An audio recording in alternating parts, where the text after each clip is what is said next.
Donald Trump melakukan hal yang tak terpikirkan hanya demi mencoba memenangkan pemilu Kongres musim gugur ini. Di tengah perang yang gagal melawan Iran dan upaya untuk merebut pemilu Kongres, Donald Trump melakukan penggerebekan besar-besaran terhadap para Demokrat. Donald Trump mengumumkan tahap baru dalam memerangi penipuan di negara bagian yang didominasi oleh Demokrat dan menunjuk J.D. Vance sebagai pemimpin kampanye ini. Dan pemerintahan Trump segera memulai penggerebekan bersenjata di semua negara bagian yang disebut sebagai negara bagian biru. Faktanya, dengan cara seperti ini, Trump ingin membersihkan arena pemilu di negara bagian Demokrat sebelum pemilihan setelah Kongres yang akan diadakan di negara itu pada bulan November. Dan pemerintah segera mengumumkan gelombang pertama penangkapan di California. Namun daftar negara bagian tempat semua ini akan terjadi diumumkan langsung oleh Trump. Nama saya Alexei Peci, mari kita bahas topik ini bersama-sama. Tapi sebelum kita mulai, saya minta Anda untuk berlangganan saluran ini, beri like dan tulis komentar apa saja dari Anda. Dan teman-teman, jika Anda ingin mendukung kerja saluran YouTube ini, Anda bisa melakukannya secara finansial melalui donasi apapun, atau berlangganan sponsor berbayar melalui tautan dan informasi yang ada di deskripsi video ini. Atau pindai kode QR di layar Anda, saya akan sangat berterima kasih atas dukungan apapun dari Anda. Jadi, saya ingatkan bahwa sebelumnya Donald Trump telah menandatangani perintah yang menarik. Pembatasan pemungutan suara melalui pos pada pemilihan sela di bulan November tahun 2026. Dokumen tersebut mewajibkan Departemen Keamanan Dalam Negeri Amerika Serikat untuk membuat daftar warga negara Amerika Serikat yang telah diverifikasi dan memiliki hak pilih secara terpisah untuk setiap negara bagian. Menurut perintah tersebut, layanan pos Amerika Serikat hanya dapat mengirimkan surat suara kepada warga negara yang tercantum dalam daftar khusus. Namun pada kenyataannya, yang terjadi adalah Departemen Keamanan Dalam Negeri Amerika Serikat yang berada di bawah kendali Donald Trump akan membuat daftar pemilih yang diinginkan dan tidak diinginkan, dan Trump sendiri yang akan memutuskan siapa yang berhak memilih dan siapa yang tidak. Namun sudah jelas bahwa perintah Trump akan digugat di pengadilan, yang kemungkinan besar akan memblokir penerapannya sebelum pemilu dimulai. Jadi ini akan menjadi proses yang berlarut-larut. Nah, misalnya, Jaksa Agung Massachusetts, Andrea Joy Campbell, sudah menyatakan bahwa dia sedang mempelajari dokumen-dokumen tersebut dan akan mengambil langkah hukum yang sesuai. Namun Trump tidak berhenti sampai di situ. Dan sehari sebelumnya, dalam sebuah publikasi di situs Trust Social, Presiden Amerika Serikat mengumumkan bahwa wakil presidennya, J.D. Vance, sekarang, kutipannya, bertanggung jawab atas penanggulangan penipuan di Amerika Serikat. Dan dia menyatakan bahwa masalah ini sangat besar dan terjadi di mana-mana, serta peran baru J.D. Vance sebagai pejuang utama melawan penipuan akan menjadi faktor penting dalam menentukan seberapa cerah masa depan negara kita.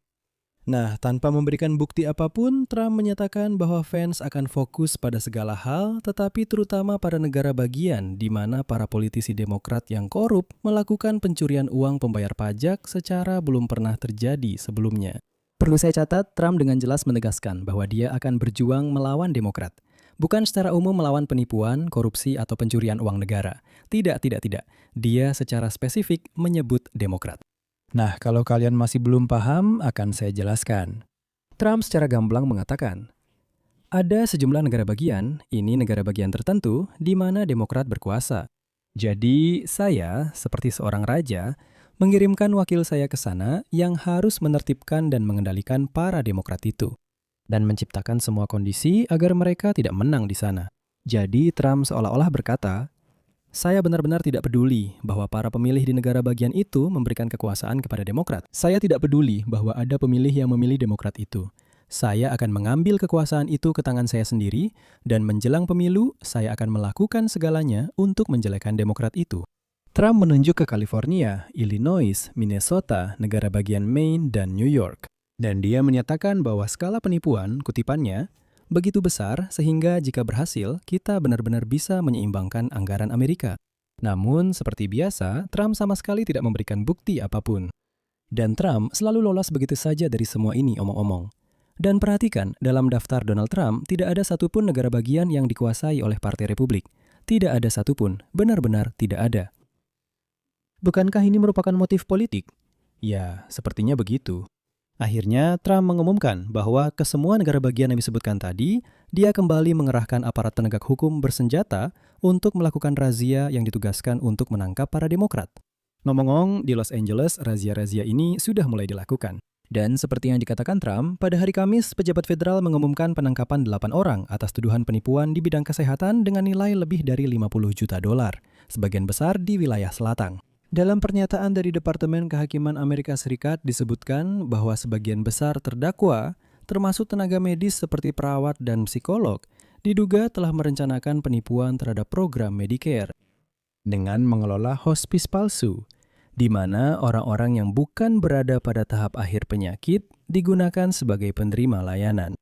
Di sini saya ingin mencatat bahwa memang ada masalah besar dengan hospice-hospice ini. Itu bukan rahasia. Di negara bagian, tapi bukan hanya di negara bagian yang dikuasai oleh Demokrat, secara umum ada cerita seperti ini. Ketika hospice palsu seperti itu dibentuk, termasuk untuk memerangi kecanduan narkoba. Nah, dan rumah sakit ini, pada dasarnya mereka mencuci uang dalam jumlah besar dengan dalih bahwa seseorang sedang dirawat di sana. Padahal kenyataannya mungkin tidak ada seorang pun yang benar-benar dirawat di sana. Dan semua ini terjadi di tengah perang Amerika Serikat yang sedang berlangsung melawan Iran, yang selama 6 hari pertama, ini 6 hari pertama secara resmi, lalu omong-omong entah kenapa angkanya kemudian ditutup. Perang itu selama 6 hari menelan biaya 13 miliar dolar. Pada hari Jumat, pemerintahan Trump juga mengajukan rancangan anggaran, di mana pengeluaran untuk pertahanan akan meningkat ke tingkat tertinggi dalam beberapa dekade, menjadi 1,5 triliun dolar per tahun. Sementara itu, program-program pemerintah lainnya akan dipangkas secara drastis. Sementara itu, sekutu-sekutu Trump semakin sering menyatakan bahwa negara bagian yang secara tradisional memilih Partai Demokrat terlibat dalam kecurangan. Sekarang itu menjadi penanda baginya. Jadi, jika suatu negara bagian memilih Partai Demokrat, berarti di sana pasti ada kecurangan. Dan saya yakin, saya punya beberapa pelanggan di saluran YouTube ini, yang saya yakin mereka dengan penuh emosi menulis di kolom komentar. Kamu tidak mengerti, kamu benar-benar tidak paham seberapa besar skalanya. Kamu ini bagaimana sih? Ya, saya agak kasihan sama kalian. Berarti kalian mudah sekali dibohongi. Jadi sekali lagi saya ulangi, memang ada masalah itu sedang diatasi, tapi Trump hanya berjuang melawan masalah ini secara eksklusif di negara bagian yang dikuasai oleh Demokrat. Saya ingatkan, pada bulan Desember tahun lalu, Trump membekukan pendanaan federal untuk taman kanak-kanak di Minnesota karena tuduhan serupa. Siapa yang berkuasa di sana? Demokrat. Dia juga secara aktif mengerahkan agen-agen imigrasi dan bea cukai, ICE, di negara bagian itu di tengah penggerebekan kontroversial terhadap imigran, yang mengakibatkan, saya ingatkan, 2 warga Amerika tewas. Bukan imigran ilegal, tapi benar-benar warga Amerika. Dan juga terjadi aksi protes massal.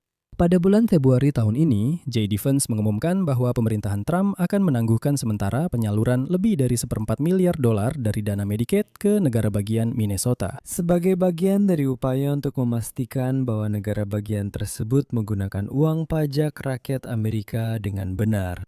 Gubernur Minnesota dari Partai Demokrat, Tim Walz, saat itu menanggapi dan menyatakan, ini tidak ada hubungannya dengan penyelidikan penipuan. Agen-agen yang katanya dikirim Trump untuk menyelidiki penipuan justru menembaki para pengunjuk rasa dan menangkap anak-anak yang sedang memprotes. Kementerian Kehakimannya justru melemahkan kerja Kejaksaan Amerika Serikat dan membatasi kemampuannya untuk menuntut kasus penipuan yang sebenarnya. Dan setiap minggu Donald Trump memberikan gerasi kepada penipu berikutnya. Nanti kita akan membahas itu. Sebelumnya, Trump juga menyatakan bahwa di California ada lebih banyak penipuan daripada di Minnesota. Di kedua negara bagian itu, Demokrat yang berkuasa. Dalam beberapa bulan terakhir, pemerintahan Trump mengklaim bahwa penipuan di bidang kesehatan marak terjadi di California Selatan dan berjanji akan mengambil tindakan tegas. Seringkali menggunakan isu ini secara terang-terangan untuk tujuan politik, guna mengkritik kepemimpinan Demokrat di negara bagian tersebut. Dan berikut fakta menarik untuk Anda.